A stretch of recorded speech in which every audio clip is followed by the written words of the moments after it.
SBG global application में बहुत से लोगों को लॉगिन करने में प्रॉब्लम आ रहा है। ऐसा इसलिए हो रहा है क्योंकि एसबीजी ग्लोबल एप्लीकेशन अपना ऐप का इंटरफेस चेंज कर दिया है। अब आपको क्या करना पड़ेगा, अपडेट करना पड़ेगा। अगर नहीं समझ में आ रहा है तो आपको एसबीजी ग्लोबल एप्लीकेशन को अनइंस्टॉल करके फिर से इंस्टॉल करना पड़ेगा। अब देखिए यहां पर आप लॉगिन तभी कर पाओगे जब आप अपने पासवर्ड को रीसेट करोगे। चलिए मैं आपको समझाता हूं कि आप अपने पासवर्ड को रीसेट करके लॉगिन कैसे करोगे। सबसे पहले तो हम यहां पर एसबीजी एप्लीकेशन को ओपन करेंगे। ओपन करने के बाद में हमारा कुछ ऐसा बफरिंग लेगा, तो ये आपका लगभग 5 मिनट तक लेगा। तो आपको बैक नहीं करना है, कुछ ऐसे ही रहने देना। फिर उसके बाद में 3 लाइन के ऑप्शन पर क्लिक करेंगे। फिर साइन इन का जो ये ऑप्शन देख रहे हैं यहां पर हमें क्लिक करना है। अब उसके बाद में हमें यहां पर अपना फॉरगॉट पासवर्ड का जो ये ऑप्शन देख रहे हैं यहां पर क्लिक करके हमें पासवर्ड को रीसेट करना पड़ेगा। चलिए यहां पर क्लिक करते तो हमारा यहां पर कुछ ऐसा इंटरफेस होगा।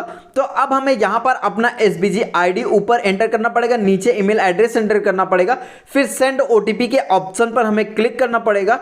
क्लिक करने के बाद में हमारे ईमेल आईडी पर एक ओटीपी आएगा। जैसा कि ये देख सकते हो हमारे ईमेल आईडी पर ओटीपी आया है। तो चलिए हम इसको ओपन कर लेते हैं। ओपन करने के बाद में यहां पर हमारा ओटीपी जो आया है 333-129 आया है। तो अब हमें यहां पर कॉपी कर लेना पड़ेगा।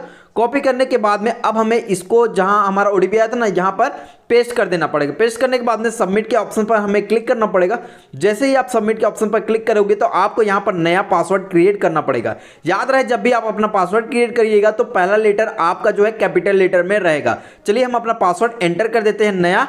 तो एंटर करने के बाद में अब हमें सेम पासवर्ड जो है यहां पर कंफर्म पासवर्ड पर क्लिक करके मतलब यहां पर एंटर करना पड़ेगा। एंटर करने के बाद में अब हमें चेंज पासवर्ड के ऑप्शन पर क्लिक करना पड़ेगा। फिर उसके बाद में सेव के ऑप्शन पर क्लिक कर देना पड़ेगा। जैसे ही सेव के ऑप्शन पर क्लिक करोगे तो अब आपको यहां पर अपना एसबीजी आईडी डालना पड़ेगा। फिर उसके बाद में अब आपका जो अभी आपने पासवर्ड क्रिएट किया था ना वो पासवर्ड क्रिएट करना पड़ेगा, एंटर करना पड़ेगा। फिर उसके बाद में ये ब्लू सर्कल देख रहे हो यहां पर क्लिक करना पड़ेगा। जैसे ही आप इस पर क्लिक करोगे तो आपको यहां पर एक पजल दिखाई देगा कुछ इस टाइप में। इस स्लाइड को यहां पर फिक्स करना पड़ेगा। चलिए हम यहां पर परफेक्टली तरीके से फिक्स कर देंगे। तो फिक्स करने के बाद में अब आपको क्या करना पड़ेगा, वेट करना। तो वेरिफिकेशन सक्सेस का ऑप्शन आएगा। तो अब हमें यहां पर प्रोसीड के ऑप्शन पर क्लिक करना है। अब यहां पर अपडेट्स हो तो यहां पर अपडेट के ऑप्शन पर क्लिक कर दीजिएगा। अब हमें यहां पर ओटीपी लेना है। तो आप चाहे ईमेल आईडी पर ले सकते हैं चाहे मोबाइल पर ले सकते हैं। तो मैं मोबाइल पर ओटीपी लूंगा। तो यहां पर क्लिक करके गेट ओटीपी के ऑप्शन पर क्लिक कर दूंगा। तो हमारे रजिस्टर्ड मोबाइल नंबर पर एक ओटीपी आएगा।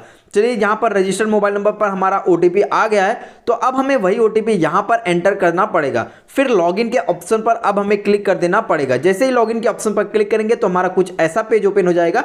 तो हमारा इंटरफेस जैसा कि आप यहां पर देख ही सकते हो कुछ नया इंटरफेस हो रहा है। अब जैसा कि हमारा जो बैलेंस बताता था तो यहां पर देखो अपकमिंग रिवार्ड में हमें इतना मिलने वाला, टोटल अभी हमने इतना इनकम जनरेट किया, आज का हमारा इनकम इतना सो रहा है, कल का हमारा इनकम इतना सो रहा है, बाकी जो रिवार्ड बैलेंस है ये यहां पर सो रहा है। अब देखो सब कुछ तो यहां पर सो रहा है, लेकिन विड्रॉ करने की बात आती है। तो विड्रॉ आप यहां पर स्क्रॉल करोगे तो यहां विड्रॉ का एक ऑप्शन होगा।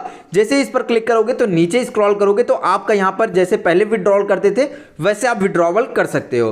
अब देखो ये भी बात आती है कि भाई अगर हमारी दूसरी आईडी है तो उसको हम कैसे यहां पर फिर से पासवर्ड रीसेट करेंगे। तो ऊपर स्क्रॉल करोगे तो यहां पर एक लॉग आउट का जो है ये ऑप्शन देख रहे हो, यहां पर लॉग आउट के ऑप्शन पर क्लिक करना पड़ेगा।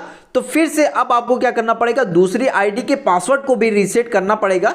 अब यहां पर थोड़ा बफरिंग लेगा तो आपका यहां पर 4-5 मिनट वेट करना पड़ेगा। फिर से वही ऑप्शन होगा तो फिर से अब हमें 3 लाइन पर क्लिक करना पड़ेगा। फिर साइन इन के ऑप्शन पर क्लिक करना पड़ेगा। साइन इन के ऑप्शन पर क्लिक करने के बाद में अब आपको यहां पर से फिर से अपना पासवर्ड जो है रीसेट कर लेना पड़ेगा दूसरी आईडी का। अगर आपका एक ही आईडी है तो बस आपको लॉग आउट नहीं करना है, केवल वैसे ही रहना है। अगर आपकी दूसरी आईडी है तो लॉग आउट करके पासवर्ड रीसेट करना पड़ेगा। अब तो हमने यहां पर एसबीजी ग्लोबल एप्लीकेशन में कैसे लॉगिन किया जाएगा आसानी तरीके से समझा दिया है।